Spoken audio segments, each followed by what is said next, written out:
Hello friend, welcome back to my channel Biometrica science classes. My name is doctor M M H Namani और आज मैं आपको इस क्लास में जो पढ़ाने जा रहा हूं वो टॉपिक है डिजीज। इससे पहले मैंने आपको पिछले क्लास में हेल्थ के बारे में पढ़ाया, जिसपे मैंने बताया कि WHO के अनुसार किसी व्यक्ति को हेल्दी कहलाने के लिए उसका फिजिकल, मेंटल तथा सोशल वेलबींग होना जरूरी है। आइए अब डिजीज के बारे में बात करते हैं। डिजीज यदि किसी व्यक्ति के शरीर में किसी एक या एक से अधिक अंग यानी ऑर्गन या ऑर्गन सिस्टम के फंक्शन पे कोई बुरा प्रभाव पड़े, जिसके कारण उसमें विभिन्न प्रकार का साइन एंड सिम्टम्स प्रकट हो, तो उस व्यक्ति को हम लोग अनहेल्दी कहेंगे, यानी उस व्यक्ति में डिजीज है। यहां मैंने दो टर्म इस्तेमाल किया, sign and symptoms. Sign and symptoms में थोड़ा फर्क है। जब कोई लक्षण यानी सिम्टम्स किसी दूसरे के द्वारा ऑब्जर्व किया जाता है तो उसे हम लोग साइन कहते हैं, और जब पेशेंट के खुद के द्वारा जो फील किया जाता है चेंजेस, जो उसमें एडवर्स कंडीशन होता है, उसे हम लोग उसका सिम्टम्स कहते हैं। और इसी सिम्टम्स के आधार पे बहुत सारे डिजीज को पहचाना जाता है। अब डिजीज होने का दो कारण हो सकता है, या तो वो बाय बर्थ हो या बर्थ के बाद हो, यानी या तो वो जेनेटिक डिसऑर्डर के कारण हो, जिसे हम लोग कंजेनाइटल भी कहेंगे, यानी ये डिजीज जो होगी वो बाय बर्थ होगी।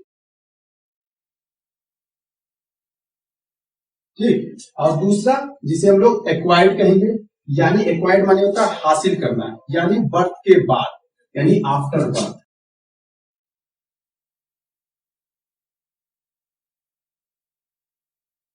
ठीक, अब कंजेनाइटल या जेनेटिक डिसऑर्डर का कारण क्या हो सकता है? इसका कोई भी कारण हो सकता है, जीन म्यूटेशन, क्रोमोसोमल म्यूटेशन या जीन इनकम्पेटिबिलिटी। यहां एक टर्म इस्तेमाल किया मैंने, म्यूटेशन। म्यूटेशन कहने का मतलब है alternation in the genetic material, यानी जेनेटिक मटेरियल में कोई किसी प्रकार का अल्टर हो जाना। अगर वो जीन में हुआ तो उसे जीन म्यूटेशन कहेंगे। और इसके कारण जो बीमारी होगी उसका कुछ एग्जाम्पल है, फेनाइल यूरिया, एल्बिनिज्म एक्सेट्रा। और क्रोमोसोमल म्यूटेशंस का जो एग्जाम्पल है, जिसमें down syndrome, Turner syndrome, Jacob syndrome, Klinefelter syndrome etcetera. Gene incompatibility का जो एग्जाम्पल है, उसमें RH compatibility, ABO compatibility, ETC होता है। अब एक्वायर्ड डिसऑर्डर की बात करते हैं। एक्वायर्ड डिसऑर्डर यानी जो बर्थ के बाद हो, हासिल हो, है ना, जो बर्थ के बाद हो। इसे ब्रॉडली दो क्लास में बांट दिया गया। नंबर 1 इन्फेक्शियस डिजीज या तथा दूसरा non infectious disease. Infectious disease को ही कम्युनिकेबल डिजीज कहेंगे या उसे हम लोग कंटेजियस डिजीज कहेंगे। इन्फेक्शियस डिजीज कहने का मतलब क्या है?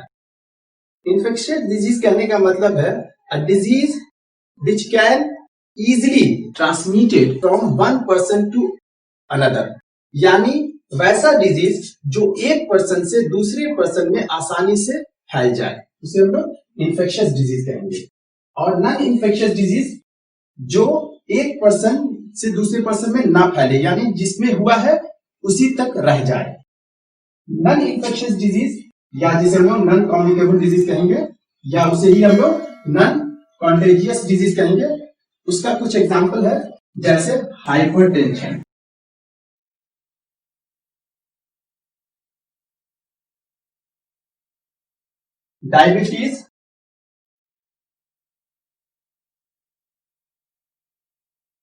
Diabetes, cancer,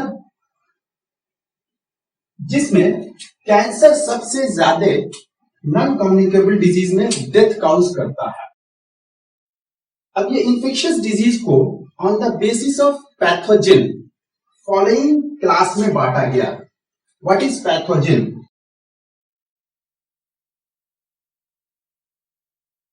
an organism that causes disease.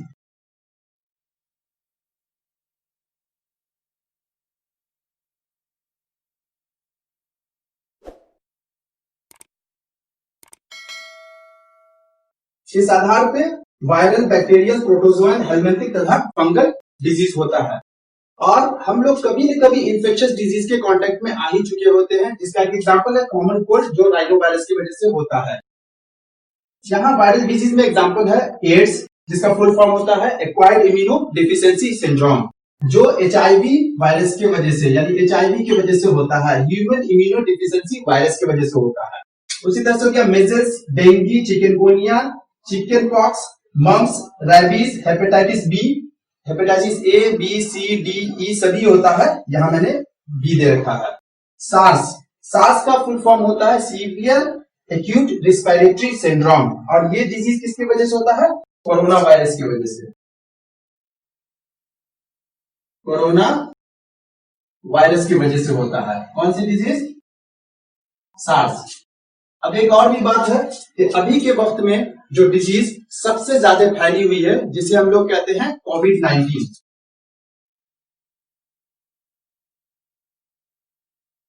कोविड-19 इसके लिए भी रिस्पॉन्सिबल होता है कोरोना वायरस, यानी इसका भी पैथोजन कोरोना वायरस होता है। लेकिन सार्स के लिए जो कोरोना वायरस रिस्पॉन्सिबल होता है, उसे हम लोग सार्स कोव कहते हैं, तथा जो कोविड-19 के लिए रिस्पॉन्सिबल होता है कोरोना वायरस, उसे हम लोग सार्स कोव 2 कहते हैं।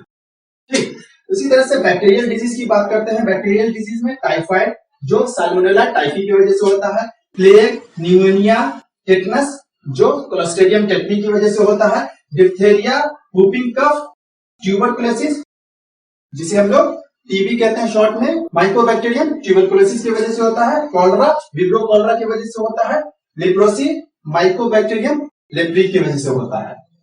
प्रोटोजोअन डिजीज में मलेरिया, जो प्लाज्मोडियम की वजह से होता है, प्लाज्मोडियम स्पीसीज में कोई भी स्पीसीज हो सकता है, Plasmodium vivax, Plasmodium malariae, Plasmodium falciparum. Amoebiasis, Entamoeba histolytica की वजह से होता है। हेलमिंथिक डिजीज, जिसमें एग्जांपल है जिसका एलिफेंटाइसिस, जिसे हम लोग फिलेरियासिस कहते हैं, और एस्केरियासिस। देखिए, जहां सफिक्स आइसिस लगा होता है, इसका मतलब होता है सॉइलिंग। एलिफेंटाइसिस मतलब हाथी पांव। ठीक है, इसके लिए कौन सा पैथोजन रिस्पॉन्सिबल है? इसके लिए वॉचरेरिया बैंक्रॉफ्टी रिस्पॉन्सिबल है। उसी तरह से फंगल डिजीज हो गया, जो रिंग वॉर्म उसका एग्जाम्पल है, और ये स्किन डिजीज कॉज करता है। इस तरह से आज आपने डिजीज के बारे में पढ़ा। आपके लिए एक सवाल, वो कौन सी डिजीज है जिसे हम लोग हाइड्रोफोबिया भी कहते हैं? अगर आपको मेरे पढ़ाने का तरीका पसंद आया तो सब्सक्राइब कीजिए हमारे चैनल को, और इस वीडियो को लाइक कीजिए, शेयर कीजिए, और जो सवाल पूछा है उसका कमेंट में आंसर जरूर दीजिएगा। नेक्स्ट क्लास में मिलते हैं। Thank you very much.